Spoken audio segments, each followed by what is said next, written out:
Murcia. Si te parece, empiezo. ¿Sí? Adelante. Muy bien, buenas tardes. Espero nuevamente que estéis todos bien, vuestras familias, vuestros amigos. Voy a presentar la sesión de hoy, voy a presentar al ponente. Antes que nada, también voy a presentar a Javier Plaza, que está conmigo, catedrático de Derecho Civil de Valencia, que será el coordinador de todo este sistema. Ahora le paso la palabra para que más o menos os dé las indicaciones que sean pertinentes a efectos de que podáis plantear las diferentes cuestiones y preguntas. Dentro del marco de lo que es hoy la ponencia que vamos a trabajar, la venta de la unidad productiva, trabajamos con el texto de la Ley Concursal 22/2003 y con el texto refundido 1/2020, refundido, entre comillas, ahora nos lo aclarará el ponente. El establecimiento constituye el instrumento de la actividad empresarial. Se puede definir este establecimiento como un conjunto organizado de bienes y derechos con los cuales el empresario lleva a cabo su actividad empresarial, y estos pueden ser de diferente índole, ya sea de bienes inmuebles, maquinaria, vehículos, existencias, patentes, marcas, know-how, etc. La propuesta de código mercantil, que nunca fue aprobada y siempre está por ahí, lo definía en su artículo 131.3 como el conjunto de bienes inmuebles y las instalaciones que el empresario o en que el empresario desarrolla su actividad.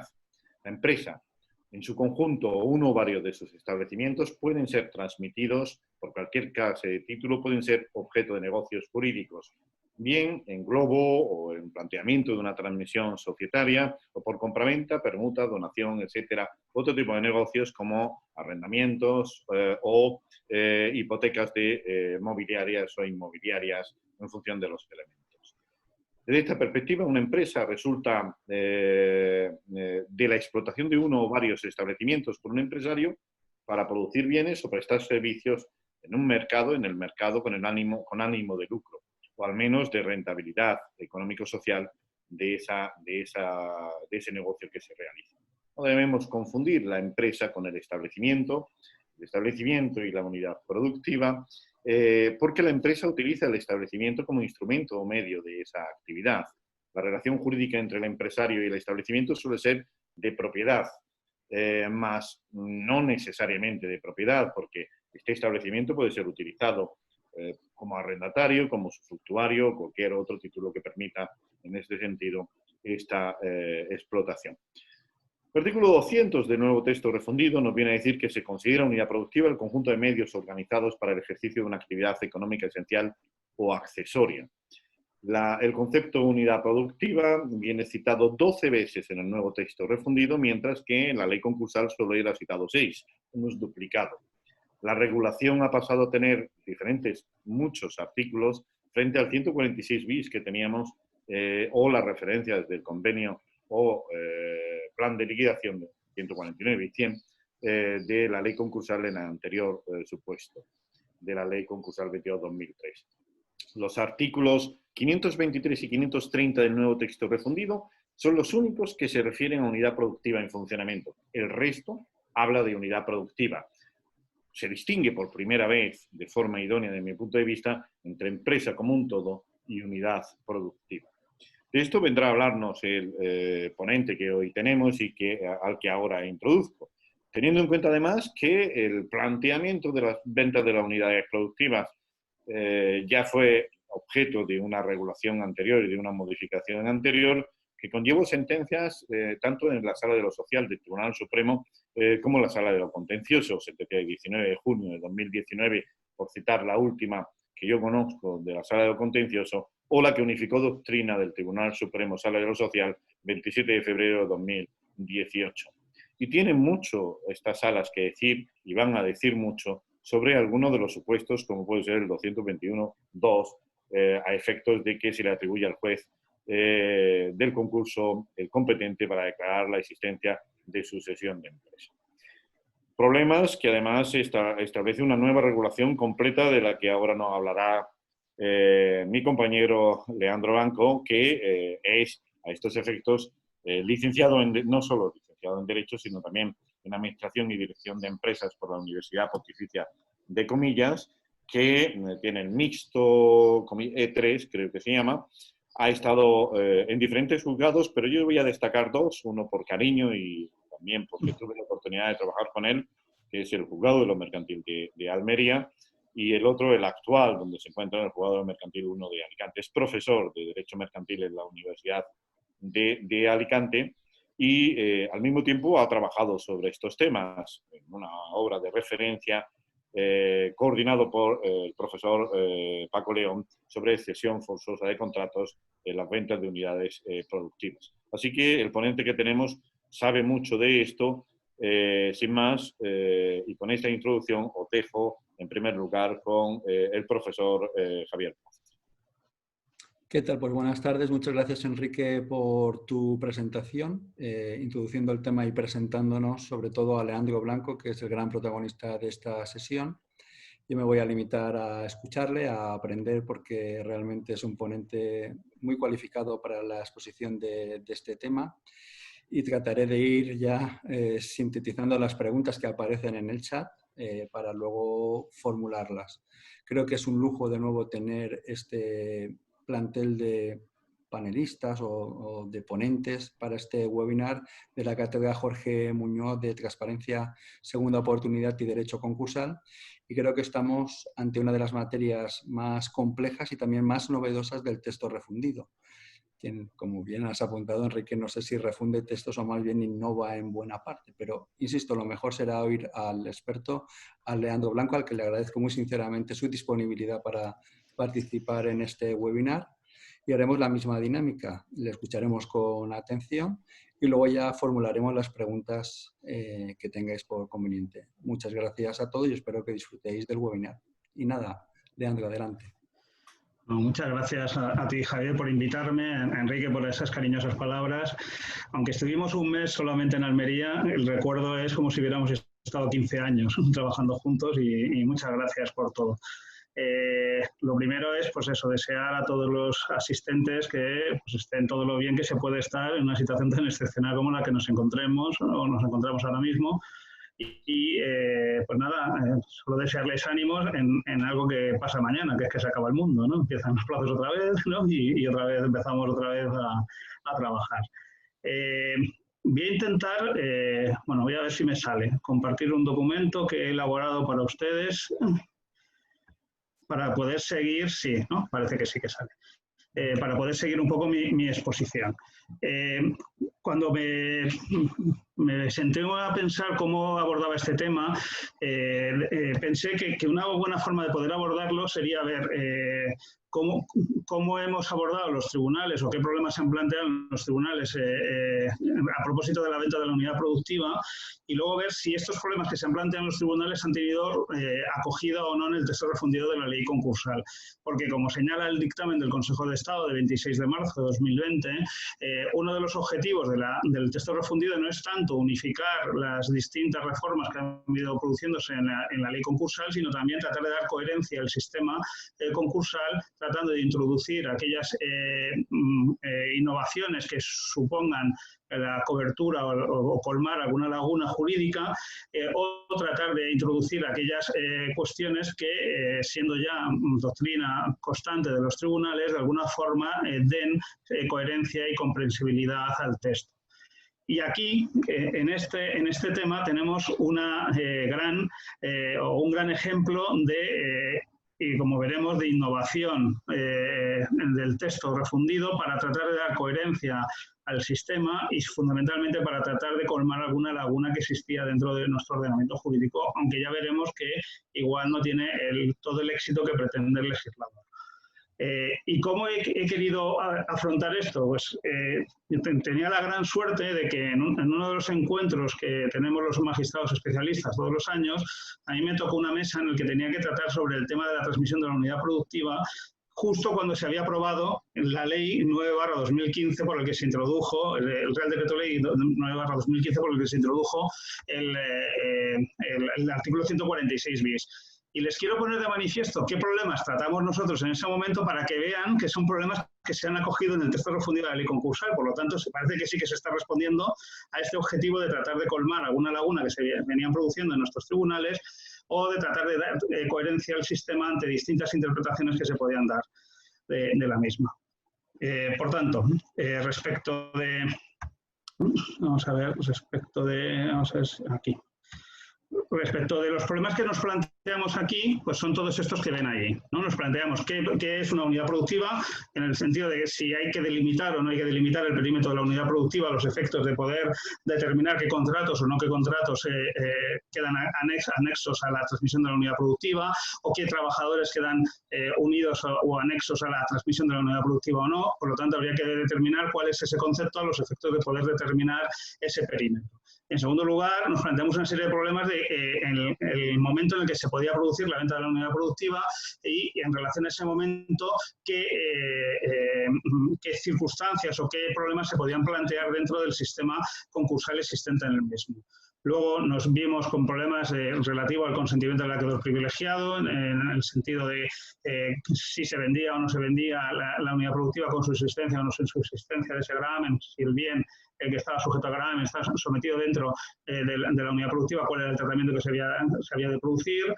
Nos planteábamos qué se entiende por el precio obtenido, a que se refiere el artículo 149.2 de la ley concursal y que también ha sido mantenido en el texto refundido de la ley concursal, como veremos con posterioridad. Qué efectos tienen respecto de los contratos y la sucesión de empresas y cuál era el régimen de recursos. Pues rápidamente vamos a ir viendo cada uno de estos problemas.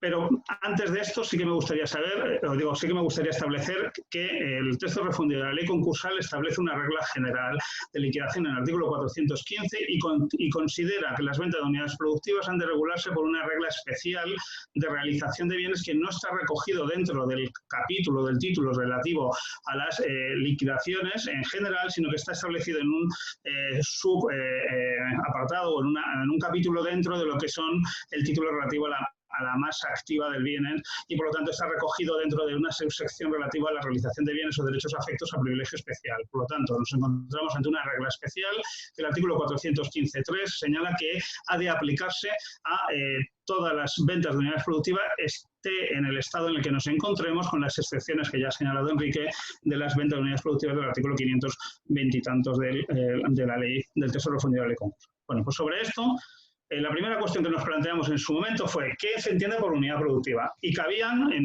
nuestro caso, 4 conceptos, ¿no? Un concepto clásico en el que se entiende por unidad productiva el conjunto de medios materiales humanos que se utilizan para el desarrollo de una actividad y, por lo tanto, aquí se planteaba el hecho de si era necesario, en todo caso, que para poder definir unidad productiva estuvieran incluidos dentro del concepto los medios humanos, es decir, si era necesario que hubiera unos trabajadores para poder definir la unidad productiva. Había un concepto más flexible que entendía que realmente la existencia de contratos laborales no era necesario, podíamos hablar de determinados supuestos de unidades productivas en los que no existían trabajadores, pero que de todas formas desarrollaban una actividad o generaban flujos de caja a los efectos de entender que tenían una actividad económica. Había otro concepto relativo en el que señala que debía de ser el juez quien en cada caso en concreto delimitase qué se entiende por unidad productiva en relación a lo que se establece en la solicitud del concurso y por lo tanto no le correspondía al solicitante o al adquirente o al oferente determinar qué es el concepto de unidad productiva, sino que le correspondía al esa fijación. Y por último, habían posiciones muy sedimentadas en el concepto laboral, en sentencias del Tribunal de Justicia, como por ejemplo la del 3 de mayo de 2015, que consideraba que el concepto de unidad productiva era igual que el concepto laboral de centro de trabajo. Este concepto o opción, ¿no?, parecía que se refería en los artículos 149.4, cuando decía una entidad económica que mantenga su entidad como un conjunto de medios organizados a fin de llevar una actividad económica esencial o accesoria.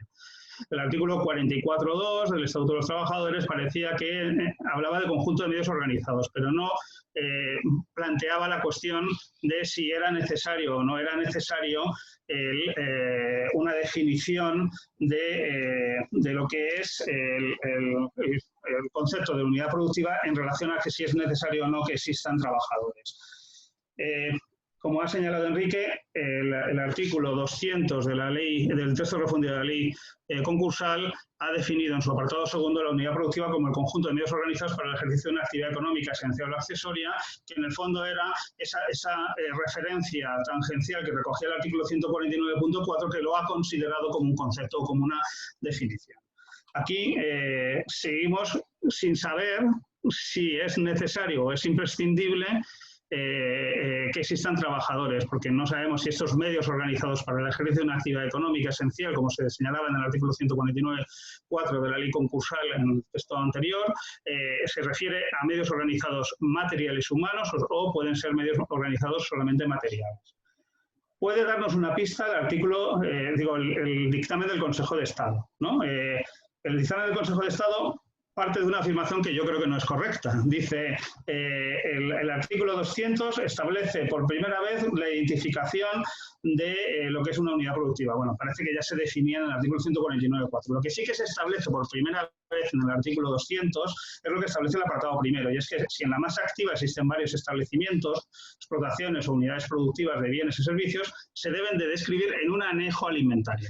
Es decir, antes se debía de recoger en el inventario con su valor y ahora aquí en el anejo debemos de describir cuáles son los medios que forman parte de esa unidad productiva en el sentido de determinar el perímetro de la unidad productiva. Esta opción del texto refundido excluye esa concepción que considera que ha de ser el adquirente o el juez el que determine el concepto del perímetro de la unidad productiva. Aquí parece que corresponde al administrador concursal a elaborar el inventario la determinación de cuál es ese perímetro de la unidad productiva. Y esto sí es lo que se considera que es una novedad. Se debe individualizar los elementos que la integran, es decir, ya parece que desde el principio en el que se solicite y posteriormente se recoja en el inventario, se debe de identificar el perímetro de la unidad productiva y por lo tanto no parece que sea el juez o que se pueda conformar de manera sucesiva ese perímetro de la unidad productiva. Pero seguimos sin saber qué constituye una unidad productiva. Es decir, si la misma viene constituida únicamente por, o puede venir constituida únicamente por medios materiales o de alguna forma también puede excluirse esos medios personales. Pues es necesario que existan medios materiales y personales. Lo realmente relevante, yo creo, de aquí es que sin querer el texto refundido ha introducido como novedad que la individualización y la determinación del perímetro se produce en el inventario y considera que esto no supone, el dictamen del Consejo de Estado no supone el vicio de ultravires. ¿Qué es el ultravires? Es regular más allá del ámbito de la delegación legislativa. Y por lo tanto, supondría pues eso, que el tratamiento específico que se da en el texto refundido justificaría, para dar coherencia al texto refundido, el que se introdujera esta norma. En segundo lugar, nos planteamos qué problemas se podían producir en los distintos momentos procesales en que se pudiera instar la venta de la unidad productiva. La fase común nos llevamos al artículo 43.4, que se refería, ya ahí había una referencia directa al artículo 146 bis y 149. Y nos planteábamos algunas preguntas, es decir, ¿había que justificar la venta de la unidad productiva en ese momento, por cuanto que suponía una excepción a la regla general de la continuidad del artículo 43 y 44 de la ley concursal? ¿Qué razones podían ser justificadas o podía justificar esa venta de la unidad productiva? Y si eran aplicables a las normas relativas al proceso de venta del artículo 149.3 en la fase común, es decir, el artículo 143. El artículo 43.4 se remitía al 146 y el artículo 75 señalaba que había que valorar la empresa en su conjunto y las unidades productivas bajo la hipótesis de la continuidad de las operaciones y liquidación. Por lo tanto, parecía que sí que era posible en esa situación proceder a la venta de la unidad productiva. Bueno, esto es una cuestión de economía. Hay que valorar el tiempo en el que se vende la unidad productiva y el valor que tiene para ver cuál es el momento óptimo, y a veces no siempre coincide con el momento de la liquidación. Bueno, el artículo 215, como les he señalado, dice que la enajenación en cualquier estado del concurso del conjunto de la unidad productiva, incluida la electrónica, se hará mediante subasta, judicial o extrajudicial. Por lo tanto, prevé como regla específica y especial que se pueda realizar la venta en cualquier estado del concurso y, por lo tanto, se rige por las reglas del artículo 215, que era básicamente lo que preveíamos también antes, que era posible en la fase común. ¿Cuál es el procedimiento? El procedimiento es muy rápido. El artículo 216 se ha de producir mediante autorización judicial, mediante subasta judicial o extrajudicial. El momento puede ser en cualquier estado del concurso o cuando la subasta judicial quede desierta. La resolución es mediante auto, el procedimiento se sigue el de la autorización judicial prevista ahora en el artículo 517 del texto refundido de la ley concursal. La solicitud se debe presentar por la administración concursal y, lo que es muy importante, no cabe recurso contra esa decisión autorizando la venta de la unidad productiva. En todo caso, es obligatorio para la administración concursal, de conformidad con el artículo 217, que se establezca cuál es el plazo para la presentación de ofertas para la venta de la unidad productiva, que antes del inicio del plazo se establezcan cómo se va a cubrir los gastos realizados con cargo a la masa activa para la conservación y funcionamiento de la actividad de la unidad productiva, cuáles son los gastos previsibles para la adjudicación definitiva. Todas estas circunstancias, como ven ustedes, son novedosas respecto de lo que existía en la ley concursal. El contenido de las ofertas señala que se va a identificar en las ofertas al oferente y la información sobre su solvencia económica, los medios humanos y técnicos a su disposición. La determinación precisa de los bienes, derechos, contratos y licencias o autorizaciones, incluida la oferta, el precio, las modalidades de pago y las garantías aportadas. En caso de que se transmitiesen bienes o derechos con cargo que estuvieran afectos a créditos con privilegio especial, debería distinguirse si se ofrece con subsistencias o sin subsistencia al gravamen, lo que tendrá relevancia, como veremos a continuación. Y la incidencia de la oferta sobre los trabajadores, es decir, qué trabajadores asume, cuáles no, etcétera. Existe una regla de preferencia, es decir, se adjudicará al oferente cuya oferta no difiera más del 15% de la oferta superior cuando garantice la continuidad de la unidad productiva, de los puestos de trabajo y la mejor y más rápida satisfacción de los acreedores. Es decir, no siempre se adjudicará al que oferte la mejor oferta, sino que cabe la posibilidad de hacerlo a alguien que difiera en más del 15%, o sea, que sea inferior en esto, siempre que garantice esa continuidad y la mejor satisfacción de los acreedores. Y por último, en todo caso, es necesario la audiencia de los representantes de los trabajadores, que ya venía también prevista en el artículo 149, audiencia por 15 días, y si se produce una modificación sustancial mediante la venta de la unidad productiva de las condiciones de trabajo, el traslado, el despido, la suspensión del contrato o la reducción, se estará dispuesto en la ley en materia de contratos de trabajo. Por tanto, parece que cabe la posibilidad de vender la unidad productiva en fase común y el procedimiento es el que les he señalado. En liquidación nos planteamos una serie de normas o una serie de problemas en relación a el carácter de regla legal supletoria que se le había producido al artículo 149 y si podíamos entender si existían reglas legales supletorias para el caso de que no hubiera, o sea, si el artículo 149.1 establecía una supletoria o no, o era una regla legal de aplicación, etcétera. El artículo 415.3 es una regla legal de liquidación, por lo tanto, ya no hay dudas sobre si estamos ante reglas supletorias o no en función de lo que se diga en el plan de liquidación y si, salvo las reglas obligatorias que aparecen recogidas en el artículo 149.4, que da una regla imperativa en relación a la sucesión de empresa o las ventas con subsistencia o no subsistencia de gravamen, el artículo 415.3 es una regla legal de liquidación y por lo tanto hay que estar a las normas del artículo 215 y siguientes.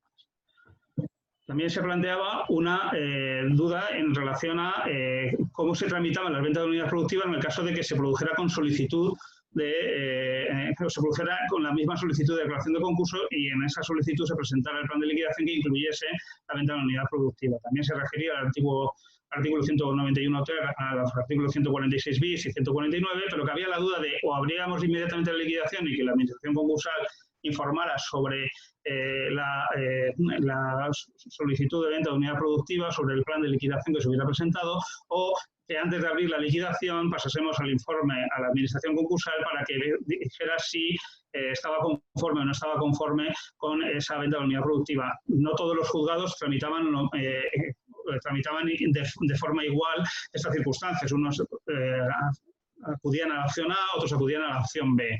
Si el informe era positivo, se abría la liquidación y se iniciaba el proceso. Si el informe era negativo, pues se esperaba a un momento posterior para que pues fuera el propio administrador concursal quien presentase ese plan de liquidación.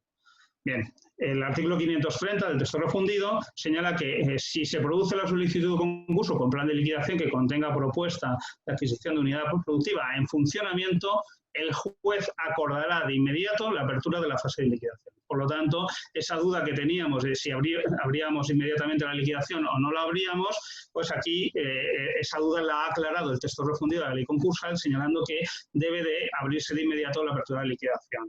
Por lo tanto, se abre la liquidación, se informa por la administración concursal en 10 días, se hace un inventario de la masa activa y el efecto sobre los trabajadores y la resolución de los contratos, y se producirá la resolución contractual de aquellos contratos que se vean afectados por la venta, salvo aquellos que estén vinculados a la oferta de la unidad productiva.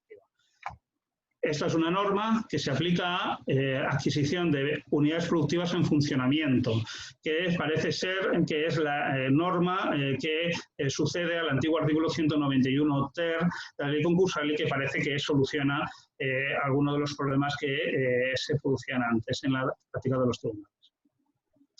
También se planteaba el problema en la fase de convenio, que había la posibilidad de acordar por medio del convenio en base al artículo 100.2 de la ley concursal, que se refería al artículo 146 bis de la ley concursal, la venta de la unidad productiva, es decir, podía alcanzar a todas las unidades productivas o solamente a aquellas a las que se afectase la aprobación de ese convenio.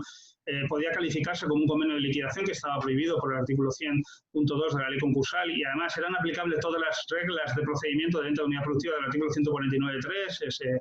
El artículo 100.2 no se refiere al artículo 149, solo se refiere al artículo 146 bis. Daba igual que en el caso de que la venta de la unidad productiva afectase un activo esencial, había que seguir la regla del artículo 161F del texto refundido de la ley de sociedades de capital, es decir, era necesario que se aprobase por junta antes de que se produciera la venta de la unidad productiva o se debía de producir la venta de la unidad productiva y posteriormente se aprobaba en junta de socios o accionistas. Todas estas dudas se planteaban y vamos a ver si han sido solucionadas o no. Nos encontrábamos que antes de la reforma del 2015, el artículo 100, apartado segundo, recogía esa redacción que le ven ahora. En la ley concursal, ahora mismo, antes de que entre en vigor el texto refundido, parece que recoge las proposiciones incluirán necesariamente la asunción por el adquirente de la continuidad de la unidad productiva, de la actividad empresarial o profesional y por lo tanto parecía que, o nos planteaba esta duda de la asunción obligatoria de si podía asumir o no asumir algún crédito, si debía de asumir las deudas legales y las que expresamente se consintieran de conformidad con el artículo 146 y si la continuidad de la actividad empresarial impedía que se produjera la transformación del objeto social de esa venta de la unidad productiva por cuanto que parece que se refería a la misma actividad empresarial o profesional propia de la unidad productiva a la que afecte y por lo tanto cambiarlo de un geriátrico a un hotel podía dar lugar a la vulneración del artículo 100.2. De hecho, este último ejemplo es un ejemplo personal y propio que yo he vivido en Alicante. En un convenio se vendió un geriátrico y el adquirente lo ha transformado en hotel. Entonces se planteaba esta duda de si un geriátrico que tenía licencia para una licencia sanitaria ahora mismo puede explotarse como hotel sin tener licencia hotelera de conformidad con la normativa del antiguo artículo 146 bis. Bien.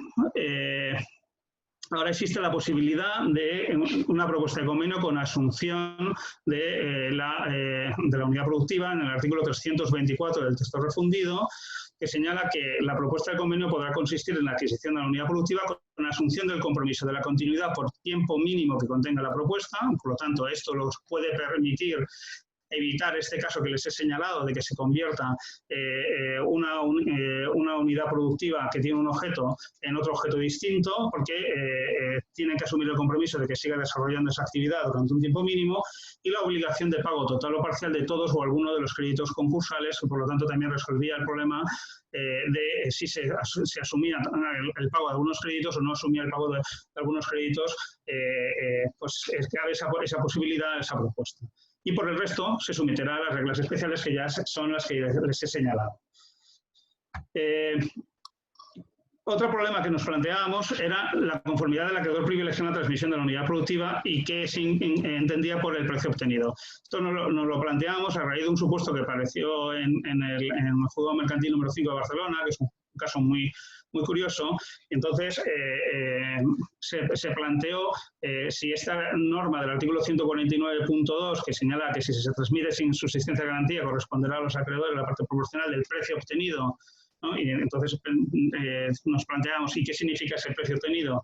¿Vale? Y se condicionaba así, ¿no? Si el precio a percibir no alcanzase el valor de la garantía, será necesario que manifieste su conformidad a la transmisión los acreedores con privilegio especial que tenga derecho de ejecución separada. Es decir, nos planteábamos si cabía la posibilidad de derecho de veto por parte de los acreedores privilegiados que tuvieran derecho a ejecución separada, y si ese derecho de veto podía ser efectivo, se vendiese en fase de liquidación, se vendiese en otra fase, habida cuenta del contenido del artículo 57.3 respecto a la posibilidad o el momento en el que se puede realizar la ejecución separada o no, y cuál era el ámbito de ese derecho de veto.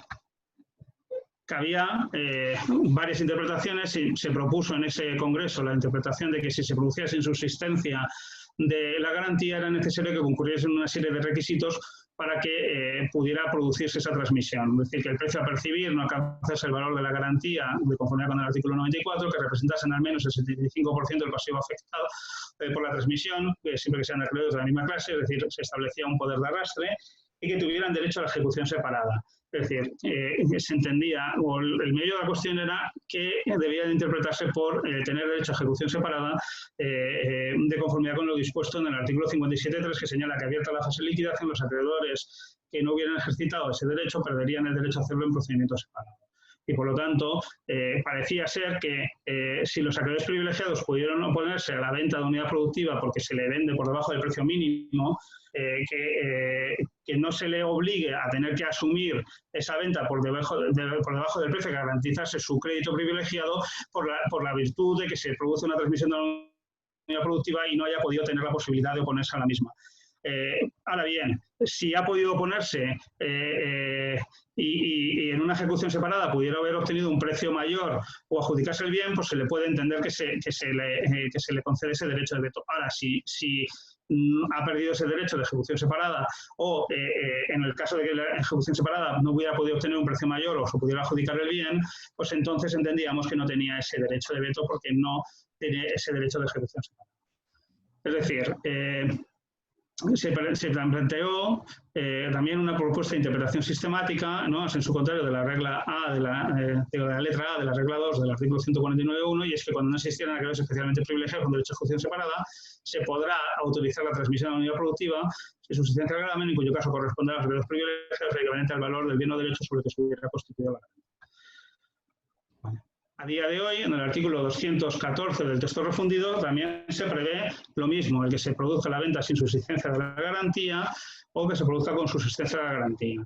Y se establece que corresponderá a los acreedores privilegiados la parte proporcional del precio obtenido equivalente al valor que el bien o derecho sobre el que se ha constituido la garantía suponga respecto al valor global de la unidad productiva transmitida si el precio a percibir no alcanza el valor de garantía necesario para si el precio a percibir no alcanza la garantía, se establecía lo mismo. Sería necesario la conformidad a la transmisión por los acreedores con privilegio especial que tengan derecho a ejecución separada siempre que represente el mismo el 75% y la parte no satisfecha reconocida con la clasificación que corresponde. Por lo tanto, parece mantenerse de alguna forma los mismos problemas que se mantenían en el artículo 149 en relación a qué ha de interpretarse o cuándo se puede ejercitar el derecho de veto por parte del acreedor privilegiado.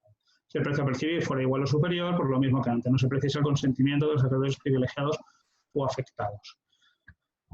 Con subsistencia de la garantía, no será necesario el consentimiento del acreedor, quedando el crédito excluido de la masa pasiva, pero el juez debe de velar porque el adquirente tenga la solvencia económica y los medios necesarios para asumir la obligación que se transmite, y se establece que no se subrogará en créditos tributarios y de la seguridad social si el adquirente es una persona especialmente relacionada con el concurso. El caso del juzgado de mercantil de Barcelona, el número 5, planteaba el problema de cuál era el precio obtenido a los efectos de poder ver si podía ejercitarse el derecho de veto o no por parte del acreedor privilegiado, porque y este es el caso, el valor de una unidad productiva asignada por la administración concursal era de 19.800.000, el valor tasado de los bienes hipotecados del Banco Santander era de 8 millones, que representaba un 40,36% en relación al valor global referido a la unidad productiva, el valor tasado de los bienes hipotecados del Banco Sabadell era de 1.399.000, que era un 7,04 en relación al valor global referido a la unidad productiva que se pretendía transmitir. Por lo tanto, la oferta del comprador era de 9.977.000. Por lo tanto, si entendiésemos que el precio obtenido incluía solamente el precio, ¿vale? y el precio obtenido, se entendería que de conformidad con lo dispuesto en el artículo 149, el precio que se obtendría sería de 4.027.000 y por tanto al Banco de Santander le corresponderían solamente el 40% y al Sabadell el 7%, por lo cual los acreedores inmobiliarios con derecho de privilegio especial tendrían derecho a un total de 1.908.000. Si entendiésemos una interpretación moderada del precio obtenido que incluyese no solo el dinero, sino también las subrogaciones legales o la asunción de obligaciones, como valorar, que yo, ya que sumo la deuda laboral y la seguridad social, yo lo voy a valorar como parte del precio, entonces parece ser que el precio subía a 6.799.000 y por lo tanto la posibilidad o el escenario que podía dar lugar al derecho de veto por parte de los acreedores se subía en cuanto a la posibilidad de ejercitarlo, y la interpretación extensa del precio obtenido, es decir, que se incluyese no solo el dinero efectivo, sino también las cantidades retenidas para subrogaciones legales, asunción de obligaciones o renuncia a créditos, etcétera, daba lugar al precio total. En este escenario, los acreedores inmobiliarios con privilegio especial tendrían derecho a 4 millones y esto le permitía ejercitar el derecho de veto. Esto, ¿qué se entiende por precio obtenido? Pues determinaba el ejercicio de ese derecho de veto y también la determinación de lo que correspondía a cada uno de los acreedores. Bueno, pues esto desgraciadamente no ha sido resuelto en el texto refundido de la ley concursal. Ya rápidamente, respecto de los contratos,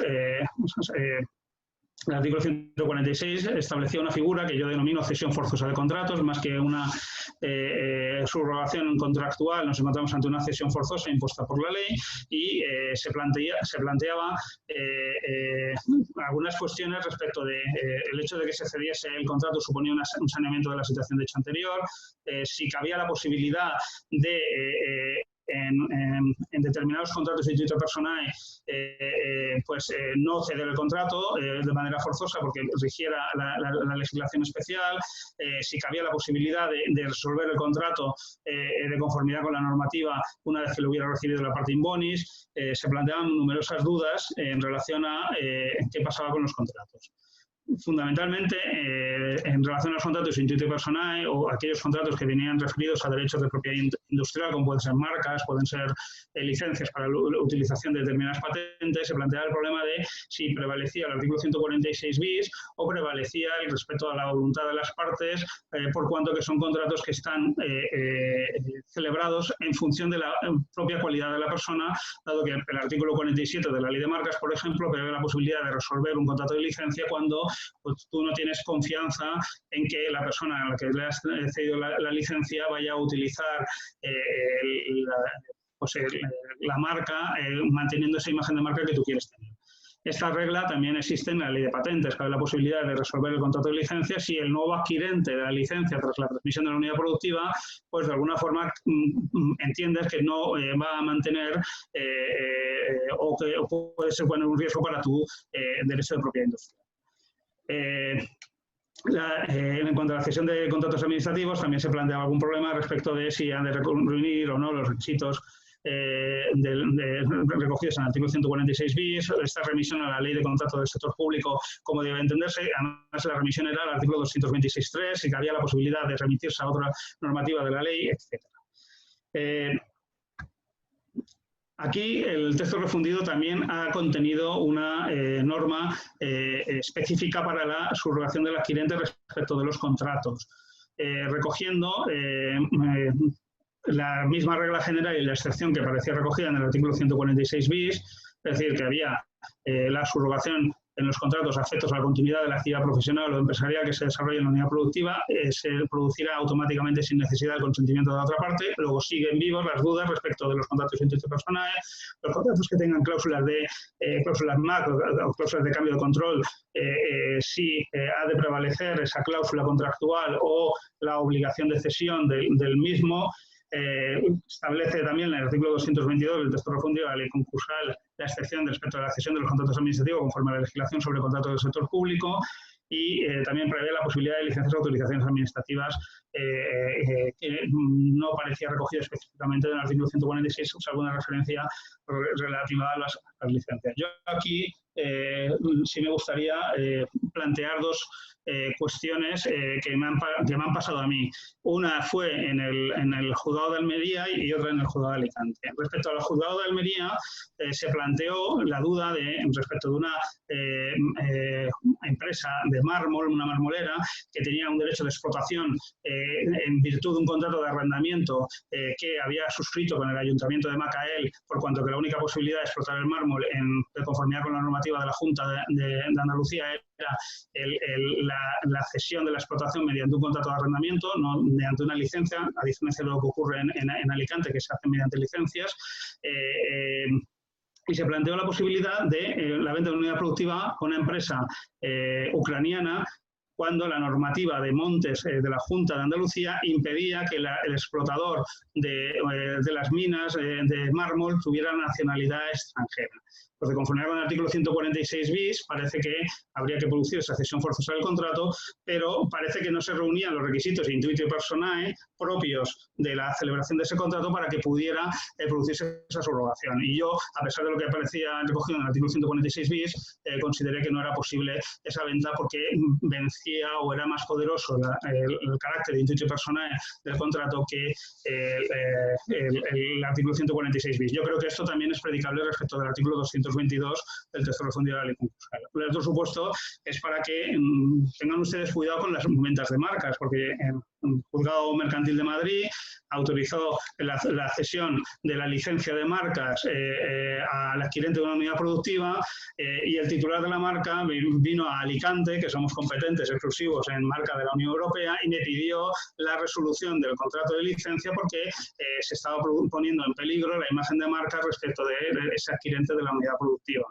Y diga lo que hubiera dicho el juzgado de Madrid, pues yo resolví resolviendo el contrato de marca porque entendía que la legislación marcaria era especial respecto del texto refundido. Nos encontramos con que estas normas deben de ponerse en contacto con la normativa especial y sobre todo deben ponerse en contacto con la naturaleza de esos contratos. En todo caso, se establece la exclusión de la subrogación por voluntad del adquirente, que eso también se recogía en el artículo 146, la no subrogación respecto a aquellas licencias, autorizaciones o contratos no laborales en los que el adquirente al formular la oferta ya manifestó expresamente su intención de no subrogarse. Por último, en cuanto a la sucesión de empresas y el alcance en materia laboral, nos planteábamos algunas cuestiones respecto del artículo 146 bis, su remisión al artículo 149 y cómo veníamos actuando en los juzgados. No voy a hacer una evolución, la tienen ahí, pero en síntesis, durante mucho tiempo nosotros considerábamos que éramos competentes para poder exonerar las deudas laborales y de la esfera social. Tras lo dispuesto en el artículo 146 bis, parece que había alguna duda.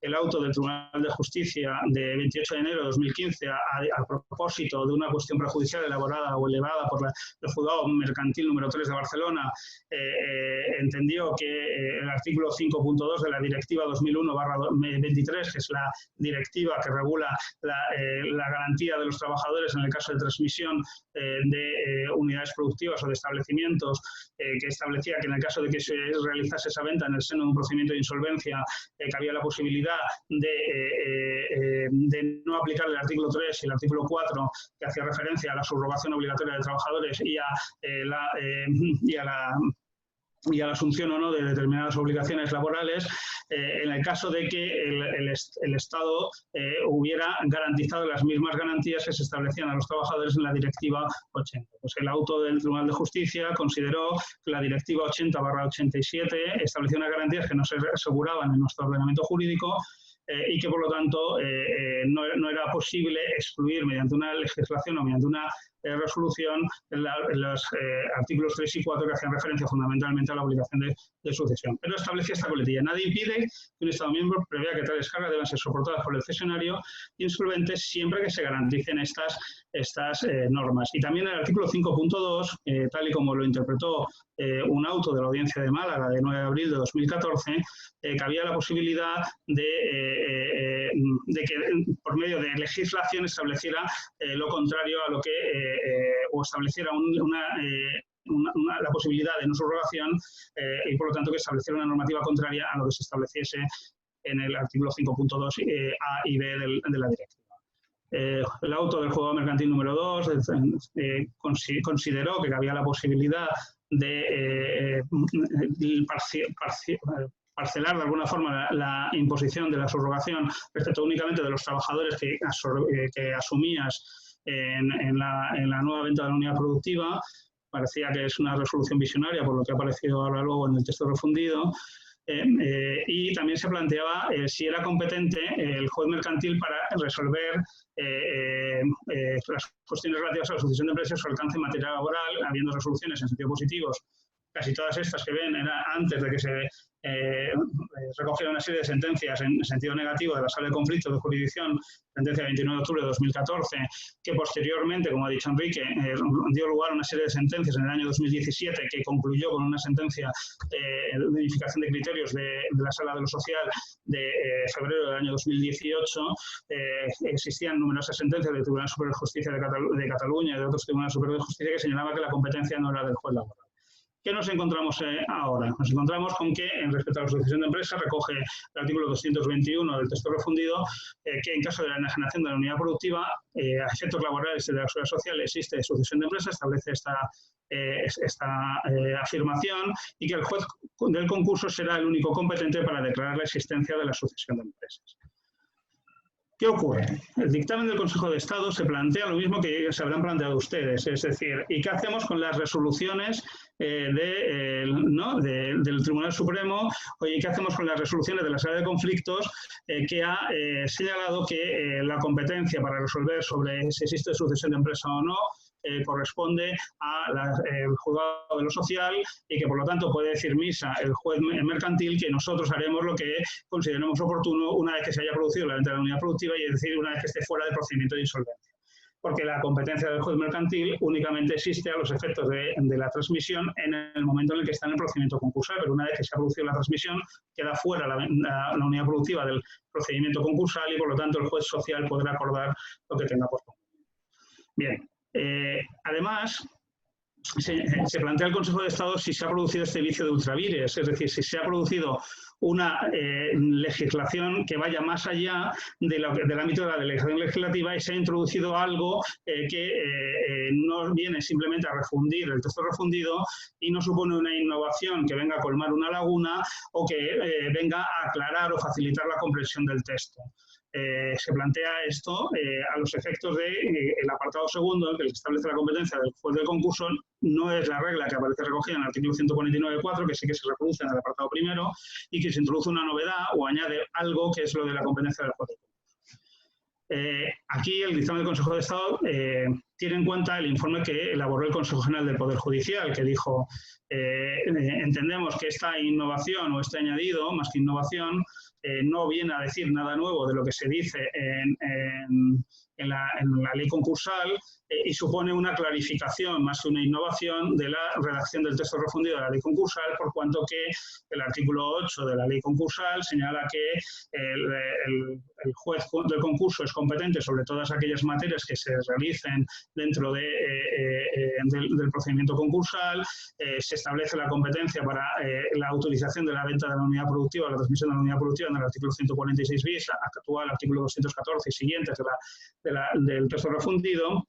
Y además, el artículo 57 del Estatuto de los Trabajadores parece que dentro del ámbito del procedimiento concursal, el juez del concurso es el que puede determinar este límite o este ámbito del alcance de la transmisión o de la subrogación o sucesión de empresas.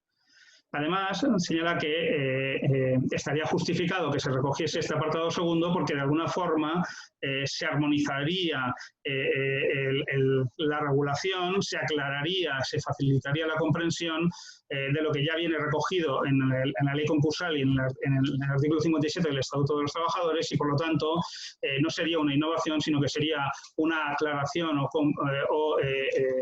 una justificación, porque esa innovación armoniza la labor de refundición.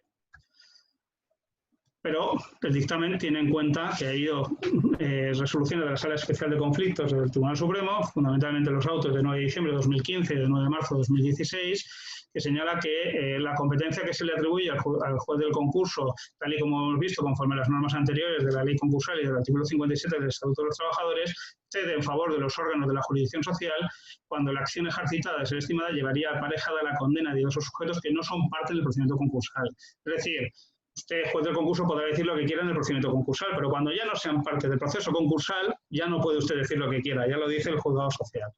Y por lo tanto, si no son parte del procedimiento concursal, aunque intervenga la entidad concursal como deudora y los acreedores, el competente es el juez social. Esta postura es la que también ha recogido la Sala de lo Social del Tribunal Supremo en esas sentencias que les muestro a continuación, el 11 de enero de 2017, 18 de mayo de 2017, el 5 de julio de 2017 y 27 de febrero, que es esta última que unifica toda esta doctrina, y que por tanto, de alguna forma, lo que señala es que lo que yo siempre decía, que no hay resolución más inútil para un juez de concurso, que es decir, que no hay sucesión de empresa, porque lo que hacen los jueces de lo social con esta resolución es, en el mejor de los casos, enmarcarla, ¿no? y tenerla ahí en la pared, y en el peor de los casos no quiero ni decir lo que hacen con ella, ¿vale? Con lo cual, yo adopté la postura en mi juzgado a raíz de estas resoluciones del Tribunal Supremo de no pronunciarme, ¿no? Es decir, existe sucesión de empresa o no, pues solamente se puede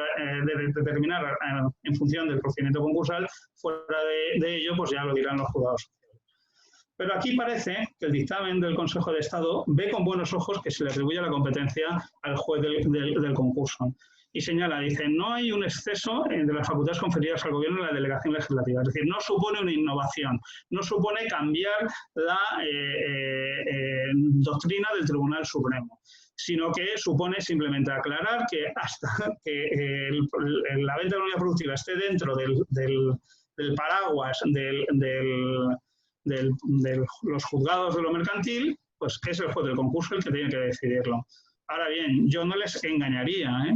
Yo tengo muy poca fe en que los juzgados de lo social, una vez que salga fuera del paraguas del procedimiento concursal este supuesto, no vayan a decir que sigue rigiendo la doctrina del Tribunal Supremo y que, por lo tanto, siguen siendo ellos competentes para decir si hay sucesión de empresa o no, pese a lo que yo haya dicho dentro del mismo. Es decir,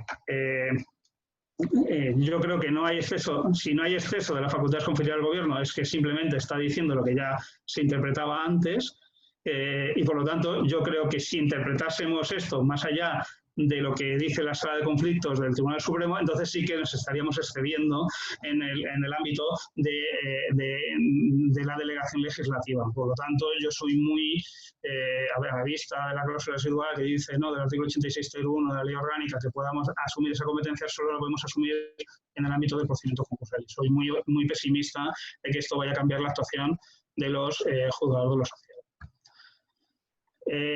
Existe también una norma sobre los efectos sobre los créditos pendientes de pago en el artículo 223, es decir, la posibilidad de que no asuman los adquirentes el pago de los créditos no satisfechos por el concursado antes de la transmisión, ya sea concursales, salvo en estos supuestos, que el adquirente hubiera asumido expresamente, que así lo establece una disposición legal, y cuando se produzca sucesión de empresas respecto de los créditos laborales y de la seguridad social correspondiente a los trabajadores de esa unidad productiva en cuyos contratos quede subrogado el adquirente. En cuyo caso, dice el juez del concurso, podrá acordar respecto a estos créditos que el adquirente no se subrogue en la parte de la cuantía de los salarios e indemnizaciones pendientes de pago anteriores a la enajenación que sean asumidos por el FOGASE de conformidad con el Estatuto de los Trabajadores. Esta última norma nos vuelve a reproducir esa cuestión que les dije yo que nos estaba planteándose en los juzgados, y es si cabe la posibilidad de limitar la sucesión de empresas o la subrogación, es decir, ese límite que establece el artículo 224.1.3 de a créditos laborales a la seguridad social correspondiente a los trabajadores de su unidad productiva en cuyos contratos quede subrogado, es decir, limitarlo únicamente a los trabajadores que van con la unidad productiva y no a todos los trabajadores de la empresa. Esto se planteaba esa cuestión que dio lugar a la cuestión prejudicial que se resolvió por el auto del Tribunal de Justicia de enero del año 2015 o de marzo de 2015 respecto a si era aplicable el artículo 5.2a o punto 2b de la directiva de 23/2001 o seguíamos ante la imposibilidad de que el juez del concurso pudiera limitar el mismo. Bien, pues el dictamen del Consejo de Estado empieza diciendo algo que es muy relevante. Dice, esto es una novedad. Es decir, no supone una interpretación o una aclaración del texto refundido, que se hace en el texto refundido respecto a la ley concursal, sino que esa limitación simplemente a los trabajadores que van unidos a la venta de la unidad productiva es una novedad y por lo tanto tenemos que analizar si esa novedad excedería del ámbito de la delegación legislativa en el sentido de que se produzca el vicio del ultravires. Y para ello tenemos que ver si esta novedad supone colmar una laguna que existía en nuestro ordenamiento jurídico, aclarar la aplicación de la normativa que existía antes, o si sirve para facilitar la comprensión y la sistemática y lógica de la ley concursal. Y para ello se plantea o realiza este planteamiento el dictamen del Consejo de Estado. Dice, la finalidad del artículo 224.1.3 es asegurar que el adquirente de una unidad productiva asuma solo los créditos concursales laborales y de la seguridad social de los trabajadores afectos a esa unidad, y que no se extienda a trabajadores afectos a otras unidades productivas existentes en el patrimonio concursal y que hubieran sido reconocidos en el informe de la Administración concursal. Es decir, parece que está recogiendo la posibilidad de que se limite a los trabajadores que van unidos a esa unidad productiva y, por lo tanto, parece que está recogiendo la posibilidad que recoge el artículo 5.2a de la Directiva 2001/23, que ya dijo el Tribunal de Justicia que, tal y como estaba en nuestro ordenamiento jurídico y sin que hubiera una norma concreta que lo estableciera, no cabía acoger. Por lo tanto, cabe entender que si se produce una interpretación extensiva alternativa de la jurisdicción social, que es lo que se está produciendo, el efecto es desincentivar las adquisiciones de unidad productiva. ¿Por qué? Porque nadie va a querer asumir toda la carga laboral y la carga de seguridad social de todos los trabajadores que yo no estoy asumiendo, sino yo podré asumir la de los trabajadores que me quede, pero no la de los que no me quede. Y esto puede ser perjudicial para la conservación del tejido empresarial. Por lo tanto, si la finalidad es mantener la continuidad de la actividad empresarial, mantener el tejido empresarial, ahora más de boga que nunca, por cuanto que parece que la mejor forma de salir de la crisis es mantener el tejido empresarial, esta interpretación que se está haciendo en la jurisdicción social parece que se incentiva lo mismo. Por lo tanto, esto que se prevé como novedad en el artículo 224, parece que sí que podría tener acogida en la Directiva 2001/23, si lo interpretamos a la luz de la sentencia del Tribunal de Justicia de 16 de mayo de 2019, que prevé, respecto del sistema belga, la posibilidad de que se limite únicamente la sucesión o la subrogación solamente a los trabajadores que van unidos a esa venta de la unidad productiva o a esa unidad productiva. Y concluye el dictamen del Consejo de Estado que en este caso, si lo que estamos haciendo es garantizar la aplicación del artículo 5.2 de la directiva, aplicar cómo se ha interpretado ese artículo por la jurisprudencia, por el TJUE de 16 de mayo de 2019 en la sentencia Plessers, no estaríamos ante una innovación que excediera o cometiera el vicio del ultravires, sino que cabría admitirse porque aporta seguridad jurídica, garantiza la debida aplicación de la directiva comunitaria, facilita la interpretación que se le ha efectuado por la jurisprudencia del Tribunal de Justicia de la Unión Europea y que de alguna forma da coherencia al sistema. Bueno, vamos a ver si esto que dice el dictamen del Consejo de Estado luego se mantiene por la jurisdicción social, porque digo lo mismo, o sea, yo puedo decir esto, pero luego podrá venir la jurisdicción social y extender la subrogación o la responsabilidad a todos los trabajadores anteriormente señalados. Pero parece que esto está mejor atado que lo anterior, la competencia del concurso, yo entiendo que está mejor atado que lo anterior.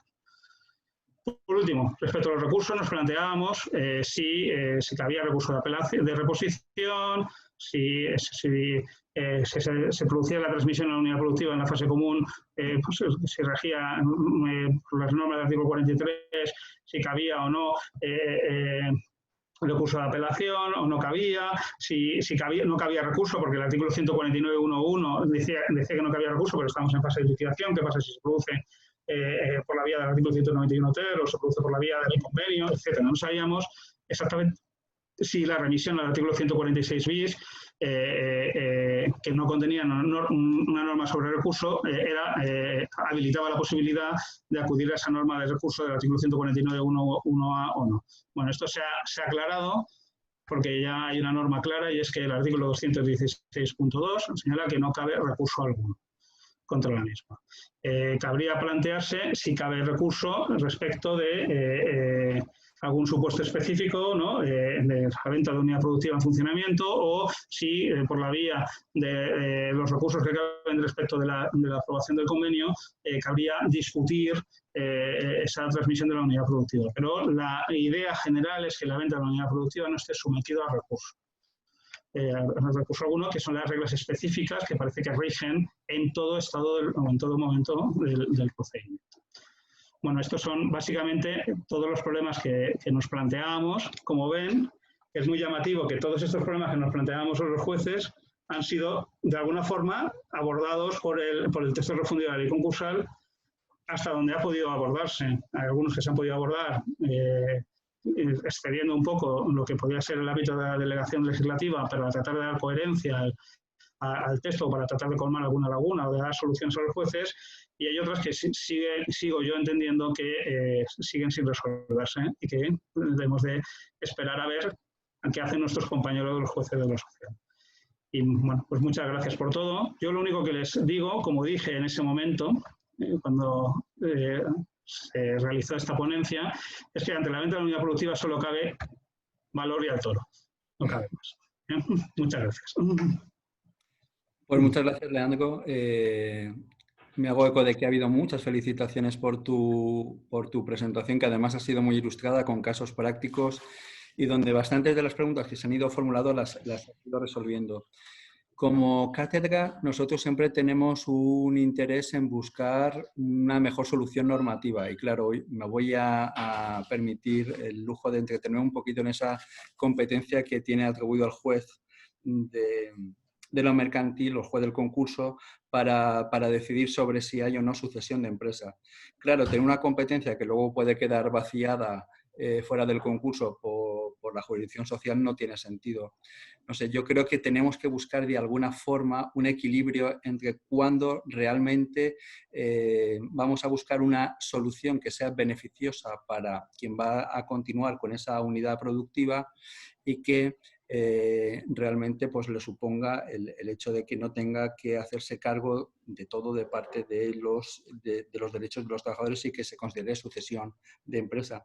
Entonces, no sé, te quería sugerir cómo verías tú la postura de que realmente el presupuesto de la adquisición de la unidad productiva siempre va a tener en cuenta uno de los criterios, la mejor posición para los trabajadores que ya están en esa empresa. Evidentemente, una oferta va a ser privilegiada.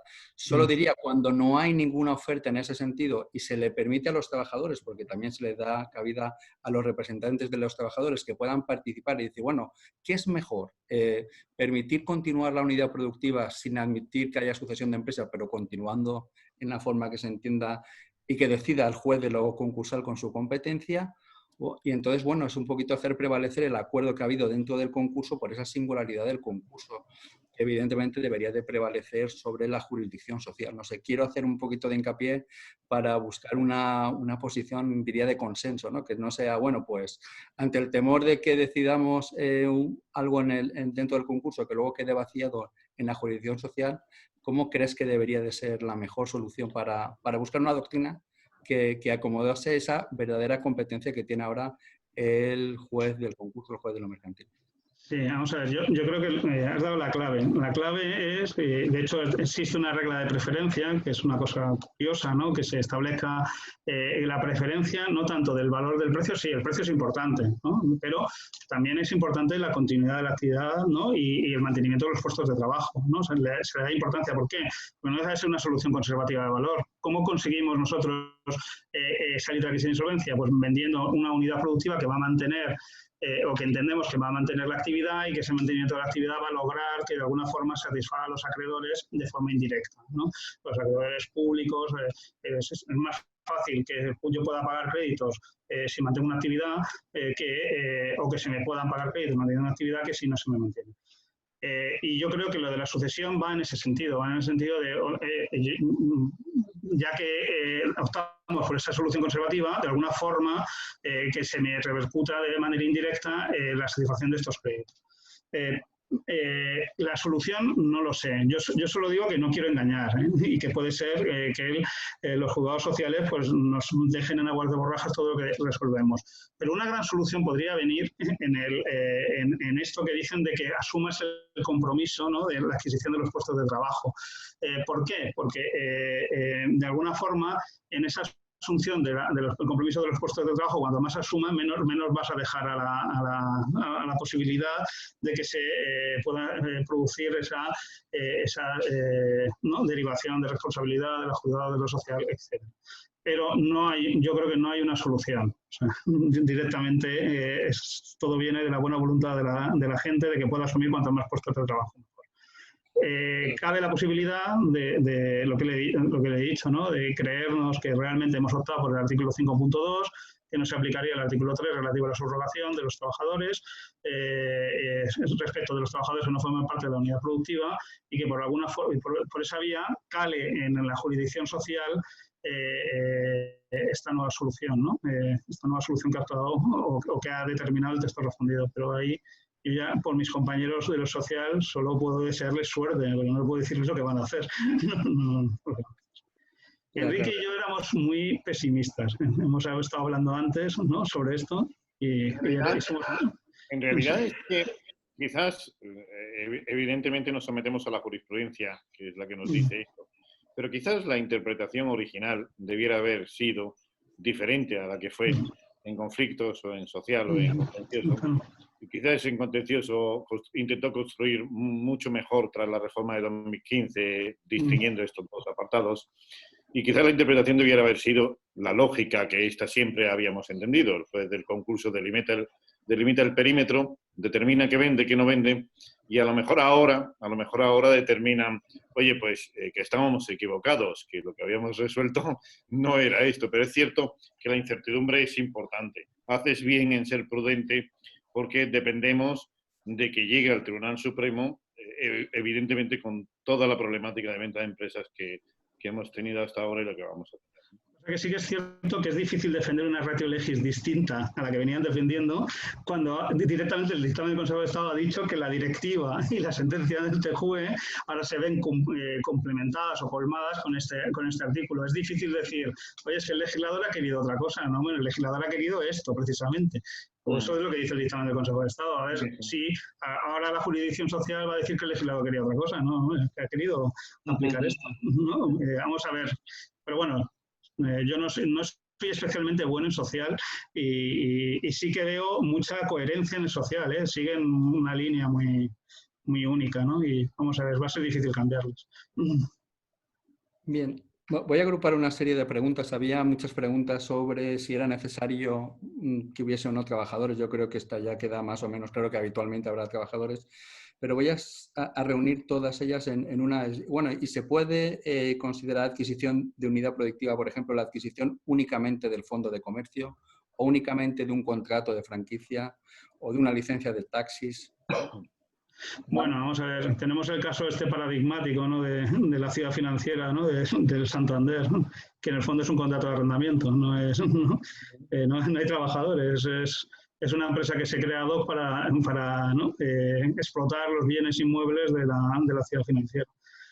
Y se consideró unidad productiva en Madrid porque de alguna forma no deja de ser un conjunto de medios organizados, es decir, hay alguien de otra empresa que lleva esos contratos, hay un contrato, que es un medio, ¿no?, y con ellos se desarrolla una actividad, ¿no?, que es lo que dice ahora mismo, ¿no?, el artículo 200.2, conjunto de medios organizados para el desarrollo de una actividad. Tal y como está definido, que también lo recogió el artículo 149 de la ley concursal anterior, tal y como está definido, creo que cabe la posibilidad de que sean unidades productivas sin que haya trabajadores. Pero sin duda. No solo lo que has dicho, sino que 530, el 523 avalan fortalecen esa decisión, ¿no? Claro. No necesitamos... Bueno, ahora con lo de las unidades productivas en funcionamiento, ¿no? Pues es que... Claro. Y pregúntanos, hay una reciente sentencia de la Audiencia Provincial de 15 de abril de este año, del año 20, sobre que se liquida una... Pero... ¿Qué audiencia provincial? ¿La audiencia de Valencia? creo que era de Pontevedra. De Pontevedra. Sobre que se liquida la empresa, pero se mantiene la concesión administrativa portuaria. Y te preguntan la opinión sobre esta viabilidad, es decir, se liquida la empresa, pero se continúa con la concesión administrativa por su valor económico. Pues es que yo no conozco bien el caso, Enrique, ¿tú lo conoces? ¿Has leído esa sentencia? Sí, el ponente es Javier Menéndez, con lo cual ya da calidad de trabajo y estudio. Soy consciente de ese trabajo durante mucho tiempo, durante muchos meses, porque es un planteamiento que se han realizado allí en la sección hasta que al final han tomado esa decisión. En realidad, el planteamiento de decir, hay supuestos que el 146 bis, a efecto de concesiones, autorizaciones, etcétera, no prevé. Y hay normativas que establecen excepciones a estos supuestos. Entonces lo ha considerado como régimen especial el 146 bis frente a cualquier normativa administrativa. Esto no tiene nada que ver con lo que tú has dicho, que yo comparto, a efecto de, oye, si hay licencias específicas, en realidad vamos a delimitar. Por ejemplo, yo podría quedarme con una farmacia, pero no podría explotar la licencia de farmacia. Porque yo podría quedarme con la licencia de farmacia, pero si no soy farmacéutico no puedo explotarla, ¿no? Hay supuestos diferentes que en este caso Pontevedra unifica a decir, como esto no está regulado, lo tenemos que considerar incluido dentro de esa. De todas formas, creo que la norma tiene una finalidad. La finalidad es, oye, no transmitamos la unidad productiva y que no pueda desarrollar la actividad porque le falta la licencia o le falta el contrato. Tiene esa finalidad. Entonces, en el caso que yo he puesto del mármol, pues ¿para qué vía yo transmitir la unidad productiva si no va a poder explotarlo, ¿no? No va a poder mantener la unidad productiva porque van a resolver el contrato enseguida, ¿no? Porque no tenga esa circunstancia. O en el caso de, pues no sé, la ley del sector radioeléctrico, ¿no? Porque voy a transmitir una radio si luego no va a poder emitir porque no le van a dar, ¿no? O sea, en esta del mármol ya te confirmo que fue confirmada. Sí. Vale. Fantástico, muchas gracias. Muchas gracias. Pero vamos, ¿qué es eso? O sea, la licencia va unida al mantenimiento de la actividad. Si no garantizas el mantenimiento de la actividad, deja de tener razón de ser el 146 bis. Pero me llama mucha la atención el caso de Pontevedra, porque no hay actividad, no hay liquidación, ¿no? Y aún así consideraron, ¿no?, necesario el mantenimiento, ¿no?, de la licencia. Igual era para que se pudiera liquidar mejor, ¿no? Seguramente, ¿no? Claro, aquí el problema, pensemos por ejemplo en lo que sucedió, no sé qué equipo de baloncesto en Barcelona, que se vendió la licencia y la liga no le autorizaba, o el Fútbol Club, o Córdoba Club de Fútbol, que se ha transmitido, y entonces había cierta oposición respecto de, oye, esta licencia pues, no es transmisible porque es intuito personal, entonces, ¿no? Bien, el planteamiento es caso por caso, yo creo que es caso por caso. Podemos tener normas donde, oye, yo te transmito, y he puesto el ejemplo, te transmito la licencia farmacéutica porque te la puedo transmitir, pero tú no vas a poder utilizarla ni explotarla a no ser que tengas la titulación o pongas a una persona porque la normativa lo permite. Con lo cual, dependerá. Si no puedes poner a nadie, te lo adjudica y no podrás explotarlo. O será inútil porque si encima te comprometes a mantener el empleo, no puedes mantener el empleo si no puedes explotarla por ti mismo. Eso es.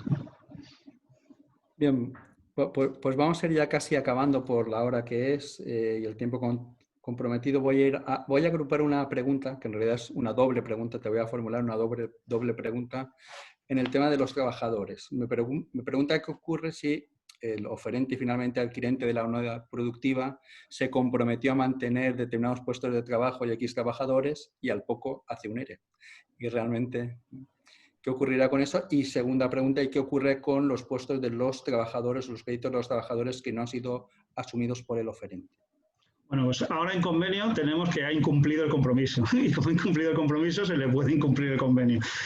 Pero en el resto de estos casos no parece que exista una norma semejante, ¿no? Con lo cual bueno, se puede resolver el contrato porque no se ha cumplido con la obligación y retornar la venta de una pluma. Yo lo veo muy forzado. Yo lo veo muy forzado, sinceramente. Pero en el convenio podemos encontrarnos con esto, ¿no? De que se puede declarar el incumplimiento del convenio y esta posibilidad existe porque tú asumes el compromiso del mantenimiento de de los puestos de trabajo durante el tiempo que se señale, ¿no? en ese. Bien. Fíjate que hay una sentencia del Tribunal de Justicia de la Unión Europea, el caso Tunckers, France, de 2017, de noviembre de 2017, que dice estos supuestos, en materia, estamos hablando de convenio del reglamento de insolvencia europeo, 1346, pero da igual para 848, pero da igual porque podríamos aplicarlo aquí en esta interpretación, que viene a decir, si luego después de vender, un resumen muy corto, hay problemas, esto no es problema de la insolvencia, esto es problema del cumplimiento del contrato. Váyanse ustedes a resolverlo a otro sitio. Con lo cual, si ahora resulta que lo he vendido con ese compromiso y ese compromiso lo incumplo, podría determinarse, oye, bien porque se ha establecido en el contrato, o bien si no se ha establecido, una reclamación Una responsabilidad contractual, claro. pero que se obliga al mantenimiento es difícil, no fuera de... Bueno, ahora hay covenants que podemos establecer en el convenio, se han establecido. Yo creo que podríamos determinar, incluso en la transmisión de la unidad productiva, bueno, se establecen covenants y listo, a reclamar, ¿no? Pero en el concurso es difícil, yo lo veo difícil también. Yo también lo veo forzado. Bien, pues vamos a ir concluyendo. Me preguntan, ¿va a facilitar la presentación PowerPoint? Sí, no tengo ningún problema. Pues nada, si nos la facilitamos. Si no, os recuerdo que estas ponencias se graban y están disponibles en un canal de YouTube y en Internet, y por tanto también se puede seguir la misma presentación comentada.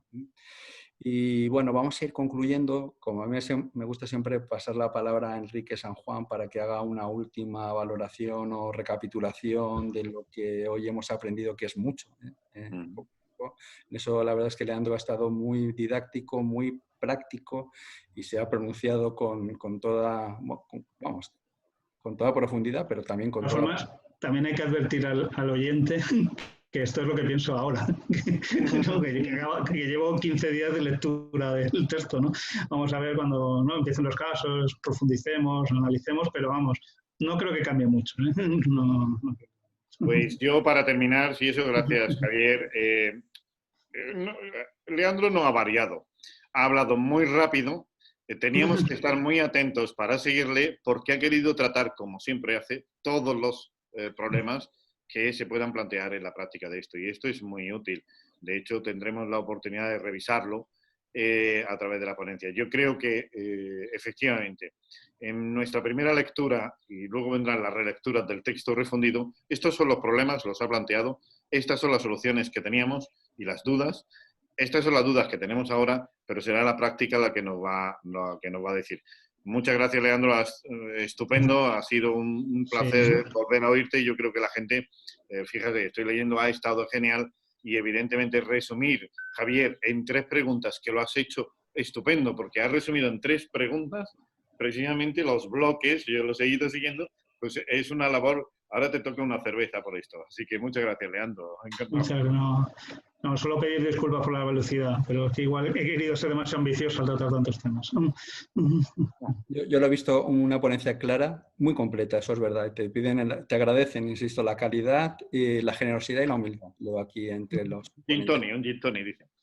Y yo, por mi parte, simplemente emplazaros al próximo webinar, que será, siguiendo nuestra costumbre, el próximo miércoles, en este caso ya 10 de junio, a las 6 de la tarde, con un tema del máximo interés, como es las cláusulas de vencimiento anticipado, unidad de vencimiento anticipado, tanto en préstamos personales como en préstamos hipotecarios, donde sabéis que hay una diferente postura doctrinal jurisprudencial, y su integración en el ámbito legal, también con la nueva ley reguladora de los contratos de crédito inmobiliario, y para ello contaremos con la catedrática Ana Cañizares y con el exmagistrado del Supremo, el catedrático Javier Orduña Moreno, que irán tratando estas cláusulas, con lo cual yo creo que también será muy interesante. Disfrutar de la tarde y nos vemos la semana que viene. Un abrazo a todos.